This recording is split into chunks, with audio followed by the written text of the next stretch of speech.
Pablo, Pablo! Sent la veu de fons, però no vol obrir els ulls. Sap que en un instant la mare s'aproparà, li besarà la galta i el pujarà en braços dient amb una veu molt suau: Pablo, que no em senties? I sent el petó i obre els ulls, però no troba la mare, sinó una altra dona diferent que no sap qui és. Pablo? Li diu, i mentre el mira amb ulls de tendresa, ell la respon amb mirada de por. Es mira les cames i no són petites. Ha crescut. No és el Pablo nen, és l'adult. I qui és ella? Es pregunta. És preciosa, pensa.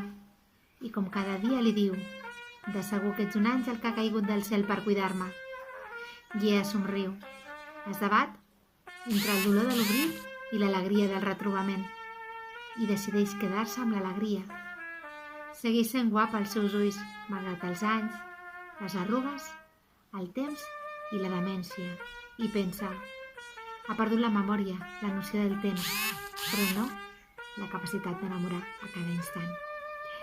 I bé, la música que sentiu de fons és de @FabianDaniel22. El podeu trobar a Instagram amb la seva trompeta.